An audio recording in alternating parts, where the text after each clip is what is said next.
ఎవరిది వాడే కడుక్కోవాలి అని ఈరోజు మనం చాలా మోటుగా చెప్తాం కదండి.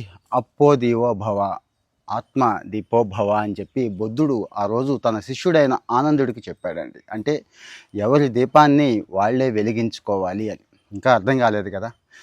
సాధించిన వాడికి, సాధించకుండా మిగిలిపోయిన వాడికి ఒక చిన్న చిన్న గ్యాప్స్ ఉంటాయండి. ఆ గ్యాప్స్ని మనం ఎప్పటికప్పుడు డిస్కస్ చేసుకుంటున్నాం. సాధన, ఈరోజు టాపిక్ వచ్చి సాధన.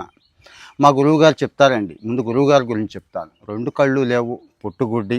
ఆయన ఈరోజు ఈ ఈ ప్రాంతంలో, ఈ విజయవాడ ప్రాంతంలో గొప్ప సంగీత విద్వాంసుడు. నేను ఆయన దగ్గర వైలిన్ నేర్చుకుంటున్నానులేండి. చదువు కూడా ఏమీ లేదు. మరి నెలకొచ్చి 1 లక్ష రూపాయలు అయితే సంపాదించుకుంటాడు. దానికి మించిన గౌరవం, ప్రతిష్ట ఉన్నాయి. 2 కళ్ళు లేవు.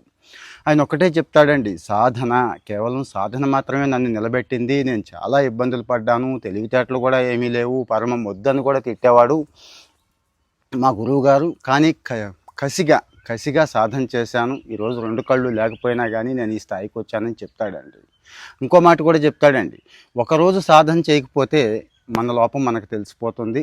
రెండో రోజు చేయకపోతే మన పక్కన వాయించే వాళ్ళు ఉంటారు చూడండి, సాటి వాద్యకారులు కానీ లేకపోతే తెలిసిన వాళ్ళు, వాళ్ళకి తెలిసిపోతుంది.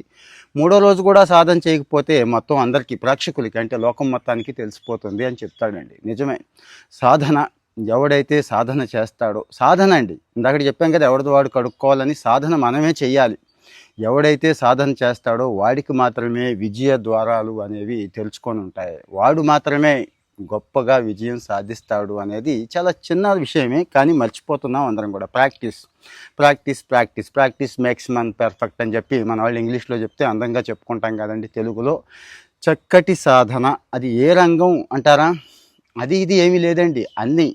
విద్యార్థి చదువుకుంటున్నాడు, ఏ సబ్జెక్ట్ అయితే వీక్గా ఉన్నావో దాన్ని ఎంత సాధన చేస్తున్నావో అది ఇంపార్టెంట్ కదండి. బ్రూస్లీ ఏం చెప్తాడో తెలుసు కదా మీకు, గుర్తుందా మీకు?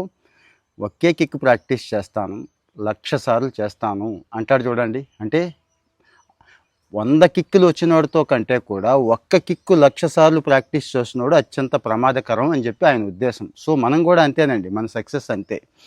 ఓ స్కిల్ నేర్చుకుంటున్నావా, ఏ స్కిల్ ఎంత ప్రాక్టీస్ చేసావు? చదువా ఏంటి? ఇంకా మిగిలిన వ్యవహారాల ఎంత ప్రాక్టీస్ చేస్తున్నావు? సో ఇక్కడ మనం గుర్తు చేసుకోవాల్సింది ఒకటే, అలా అని సాధన అంత తేలిక కాదండి. మనసు ఒప్పదు, ఊరుకోదు. చాలా కోతి కదా మనసు. ఓ పక్క నుంచి మొబైలు వగేరా చాలా డిస్ట్రాక్షన్స్ లాగేస్తూ ఉంటాయి. కానీ ఓపిక్గా 1 గంట కూర్చోవడం అలవాటు చేసుకోండి. తర్వాత అద్దం ముందు నిలబడి మిమ్మల్ని మీరే శబాష్ అనుకోండి. అది అలవాటు చేసుకోండి. కామెంట్లో మీ ఒపీనియన్ చెప్పండి. ఇలాంటి వాటికి ఫాలో అవుతూ ఉండండి మరి. Thank you.